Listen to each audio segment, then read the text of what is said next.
కనపడుతున్నాయి అంటే రైట్ వాళ్ళు కూడా రైట్ డైరెక్ట్ గా రంగంలోనే ఉన్నారు. మాట్లాడదాం సార్. సో పరమేశ్వర్ గారు నమస్కారం అండి. నమస్కారం అండి. 51 దేశాల్లో 128 పైగా అమెరికాకు స్థావరాలున్న పరిస్థితి.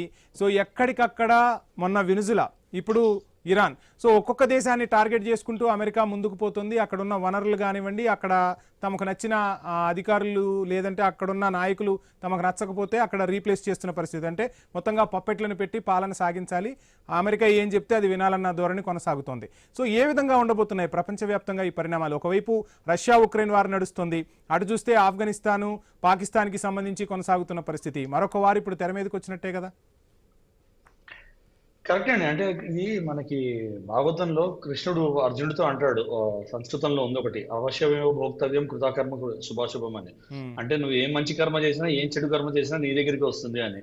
సో ఇండిపెండెంట్ గా చెప్పాలంటే ఇరాన్ చేసుకున్న కర్మ ఇరాన్ తిరిగి వస్తుంది. నెంబర్ 1. అంటే ట్రంప్ తప్పును తక్కువ చేయట్లేదు, ట్రంప్ సపోర్ట్ చేయట్లేదండి. నేను ఎవరి దేశం ఇంకో దేశంలోకి వెళ్ళి ఇంటర్ఫియర్ అవడం అనేది తప్పే. కానీ బట్ పాయింట్ ఏంటంటే October 7th అటాక్స్ కి హమాస్ కి సపోర్ట్ ఇవ్వడము, ఫైనాన్షియల్ సపోర్ట్ ఇవ్వడము, వెపన్ సపోర్ట్ ఇవ్వడము, మోరల్ సపోర్ట్ ఇవ్వడము, ఒక ఇజ్రాయెల్ ని ఇన్ని ఏళ్ల నుంచి 57 ముస్లిం దేశాలు కలిసి టార్గెట్ చేసి సర్వనాశనం చేయడానికి ట్రై చేస్తున్నారు. అలాంటిది ఇజ్రాయెల్ ఒకసారి రిటాలియేట్ చేసిందంటే ఇట్లానే ఉంటుందండి. అండ్ ఇజ్రాయెల్ కి సపోర్ట్ ఉంది యూఎస్ఏ అంటే యూఎస్ఏ విల్ సీట్స్. ప్రతి దేశం వాళ్ళ స్ట్రాటజిక్ అసెట్స్, వాళ్ళ స్ట్రాటజిక్ ఇంపార్టెన్స్, వాళ్ళ స్ట్రాటజిక్ ప్రెజెన్స్, వాళ్ళ వాల్యూ చూసుకుంటారండి. సో ఏ దేశం ఎవరిది ఒక ఇండిపెండెంట్ గా నించుని వీళ్ళ తప్పు వాళ్ళ తప్పు అని చెప్పలేము. ట్రంప్ ఎలా బిహేవ్ చేస్తున్నాడు అనేది వేరే విషయం. కానీ బట్ పాయింట్ ఏంటంటే మీకు రష్యా యుక్రెయిన్ వార్ తీసుకుంటే అక్కడ క్లియర్ గా చెప్పొచ్చు, అక్కడ రష్యా తప్పు లేదు, నేటో వచ్చి వాళ్ళ డోర్ దగ్గర నించుంది కాబట్టి యుక్రెయిన్ కూడా 2 రోజులు 3 రోజులు అయిపోవాల్సింది. ఎందుకు కాలేదు? ఎందుకంటే నేటో వెనకాల సపోర్ట్ చేస్తూనే ఉంది. NATO nations have been giving money, NATO nations have been giving weaponry. Ukraine is one of the typical nations. చాలా తక్కువ నేషన్స్ ఉంటాయి వరల్డ్ లో. Ukraine has got no national identity. 3 different identities ఉన్నాయి. So అది అక్కడ పక్కన పెడితే ఇరాన్ వార్ లో మీరు చూసారంటే ఖమేనీతో ఎప్పటి నుంచో మాట్లాడుతున్నారు. 79 లో రెజిమ్ చేంజ్ అయింది వాళ్ళ దగ్గర, ప్రిన్స్ దగ్గర నుంచి ఖమేనీ రెజిమ్ కి వెళ్ళింది. అప్పటి నుంచి ఏమైంది? They completely changed. One of the most modern nations నుంచి one of the most backward nations గా వెళ్ళిపోయింది ఇరాన్. అక్కడి నుంచి ఏమైంది? టెర్రరిస్ట్ ఆర్గనైజేషన్ కి సపోర్ట్ ఇవ్వడము, ఫండింగ్ ఇవ్వడము, anti Christianity, anti Hindu rhetoric చేయడము, pro Islamic, basically anti Hindu anti Islamic అంటూ చెప్పలేము కానీ ప్రో ఇస్లామిక్ రాడికలైజేషన్ కి సపోర్ట్ చేయడము, ఫండింగ్ చేయడము, హమాస్ కి హెజ్బుల్లా కి సపోర్ట్ ఇవ్వడము, ఇవన్నీ జరిగింది. యాంటీ ఇజ్రాయలిక్ యాక్టివిటీస్ చాలా చేశారు. అలానే న్యూక్లియర్ ప్రోగ్రామ్ స్టార్ట్ చేశారు. 2005 లో ఒకసారి వాళ్ళ న్యూక్లియర్ అసెట్స్ మీద అటాక్ అయ్యింది. దాని తర్వాత మళ్ళీ ఏం చేశారు? మళ్ళీ దే స్టార్టెడ్ ఇన్వెస్టింగ్. నార్త్ కొరియాతోని చైనాతోని వాళ్ళు స్పీడప్ చేశారు. లాస్ట్ ఇయర్ అయిన 12 Day వార్ లో ఏమైంది? వాళ్ళ మెథాన్స్, ఇస్ఫహాన్ అండ్ ఫోర్దో, ఈ మూడు ఫెసిలిటీస్ మీద వాళ్ళు అటాక్ చేశారు. అటాక్ చేసి సర్వనాశనం చేసినప్పుడు ఏం చేశారు? యుక్రెయినియం యాక్టివిటీస్ మేము మళ్ళీ మొదలెడతామని చైనా దగ్గరికి వెళ్ళి, నార్త్ కొరియా దగ్గరికి వెళ్ళి మళ్ళీ మొదలెట్టారు. సో ఏవో ఒక వార్తా సంస్థలు, కొన్ని వార్తా సంస్థల రూమర్స్ ఏముంటారంటే వాళ్ళు ఇంకో 1 week లో వాళ్ళు యురేనియం 60% ఎన్రిచ్మెంట్ దాకా వచ్చేసారు. 90% ఎన్రిచ్మెంట్ వెళ్ళడానికి ఇంకో 1 week 10 days వర్కే పడుతుందని ఒక రూమర్ వచ్చింది. అది ఎంతవరకు కరెక్టో తెలియదు ఎవరికి, కానీ ఒక రూమర్ అది కూడా వచ్చింది. సో నీకు ఇంత క్లియర్ గా నీ ఫెసిలిటీస్ తెలిసి నువ్వు కొట్టినప్పుడు, అండ్ లాస్ట్ ఇయర్ కూడా అటాక్ అయినప్పుడు ఎవరికి తెలియలేదు యురేనియం, వాళ్ళకున్న యురేనియం డిపాజిట్స్ ఏమయ్యాయనేది ఎవరికి తెలియలేదు. దాని మీద డౌటే ఉండే. సో అలాంటప్పుడు you could have taken step back కదా. నీ సివిలియన్ పాపులేషన్ కోసం, నీ డెవలప్మెంట్ కోసము నువ్వు కూడా ఒక స్టెప్ బ్యాక్ తీసుకోవచ్చు కదా. అది చేయకుండా ఏం చేశాడు? సైలెంట్ గా యురేనియం ఎన్రిచ్మెంట్ ఒకటి స్టార్ట్ చేశాడు. ఇది missile stock pile last June నుంచి ఇప్పటికి 3000 మిసైల్స్ వాడు స్టాక్ పైల్ చేసుకున్నాడు. అది కాక IRBMs ఉండడం కాక ICBM డెవలప్మెంట్ లోకి వెళ్ళాడు. ICBM టెక్నాలజీ కోసం చైనా దగ్గరికి వెళ్ళాడు. డాంగ్ఫెన్ మిసైల్స్ ఉన్నాయి వాళ్ళవి, డ్యూరాంగ్ మిసైల్స్ వాళ్ళ టెక్నాలజీ తీసుకోవడం ట్రై చేశాడు. వచ్చిందని కూడా తెలిసింది. వచ్చి వాడు డెవలప్ చేసి వాడు ICBM ట్రై చేస్తున్నాడు అని. ICBM చేసి వాడి చేతిలోకి ICBM, కోతి చేతికి కొబ్బరికాయ వస్తే ఏమవుతుంది? ఖమేనీ చేతికి ICBM మిసైల్ వచ్చిందంటే ఫస్ట్ ఇజ్రాయెల్ కొడతాడు, దాని తర్వాత యూఎస్ఏని కొడతాడు. అండ్ ఇక్కడ ఇంకోటి కూడా మాట్లాడుకోవాల్సి ఉంటుంది పరమేశ్వర్ గారు, IRGC గురించి కూడా మనం మాట్లాడుకోవాలి. ఇప్పుడు శేషు గారు చెప్తున్నట్టుగా, గౌతమ్ గారు చెప్తున్నట్టుగా, సో ఇరాన్ ఒకటే కాదు, ఇరాన్ సైన్యమే కాదు, ఇప్పుడు IRGC కూడా అక్కడ కీ రోల్ ప్లే చేస్తున్న పరిస్థితి. ఖచ్చితంగా ఖమేనీ హత్యకు సంబంధించి IRGC పగతో రగిలిపోతుంది. సో ఖచ్చితంగా మేము దాడులు చేస్తామంటూ IRGC ముందుకు వచ్చిన పరిస్థితి.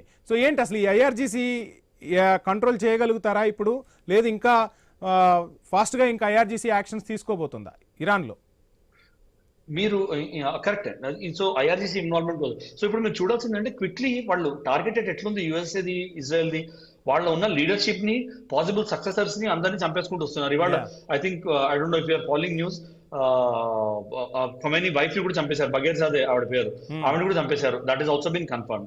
నౌ అలా కాక వాళ్ళ list of people, list of leaders మీరు చూస్తే వాళ్ళ రివల్యూషనరీ గార్డ్ లీడర్స్ ని, మేజర్ జనరల్స్ ని వాళ్ళందరినీ కూడా చంపుకుంటూ వచ్చేస్తున్నారు.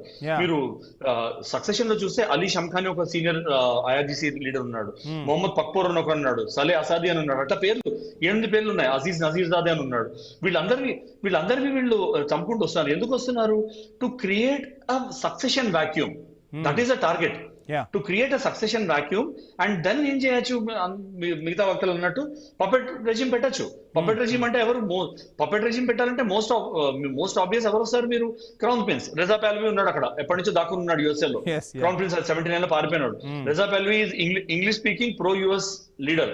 వాడికి ఇరాన్ లో స్టాండింగ్ లేదు కానీ వాడు he can be there. So వీటిలన్నిటిలోనూ ఐఆర్జీసీకి మేజర్ స్టేక్. ఇరాన్ లో 1979 నుంచి IRGC has always had a major stake in all decision making. IRGC has been the closest advisor to Khamenei ever since. So అదే కాక మీరు ఇంకోటి కూడా చూసారంటే ఈయనకి క్లోజెస్ట్, ఖమేనీ క్లోజెస్ట్ అడ్వైజరీలో ఎవరున్నారు? ఒకటి వాళ్ళకి గార్డియన్ కౌన్సిల్ అని ఒకటి ఉంటుంది, ఒకటి వాళ్ళకి అసెంబ్లీ ఆఫ్ ఎక్స్పర్ట్స్ అని ఉంటుంది. దాంతో సర్వ్ చేసిన వాళ్ళు ఎవరున్నారు?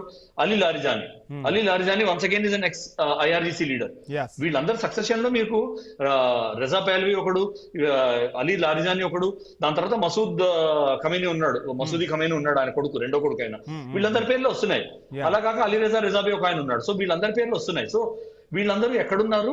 వాళ్ళని పట్టుకుని చెప్పడం యుఎస్ఏ మెయిన్ రీజన్ అవుతుంది.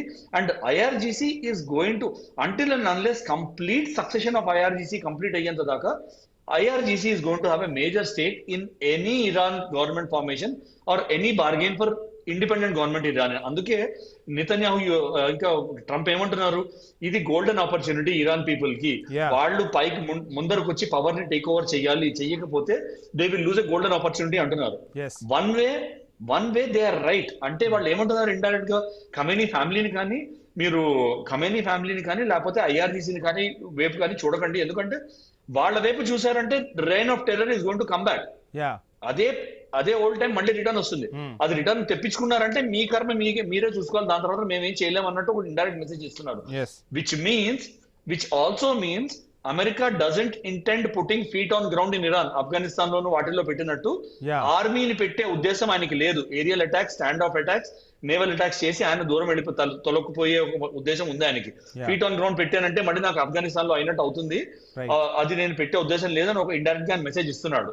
సో ఇవన్నీ మనం దృష్టి పెట్టుకుంటే ఐఆర్జీసీ ఆయన 4 వారాలు అన్నది కూడా బేసికలీ ఎందుకంటే ఐఆర్జీసీ లీడర్షిప్ ని చెప్పడానికి. ఇక గార్డియన్ కౌన్సిల్ వాళ్ళందరూ అయిపోయారు, అసెంబ్లీ ఆఫ్ ఎక్స్పర్ట్స్ వాళ్ళందరూ అయిపోయారు, సక్సెషన్ మల్టిపుల్ లీడర్స్ చనిపోయారు. ఖమేనీ కొడుకుని, ఖమేనీ డాటర్ ఇన్ లాని, మనవన్ని, వైఫ్ ని కూడా చంపారు అంటే that is very clear targeted. ఎవరికైతే లీడర్షిప్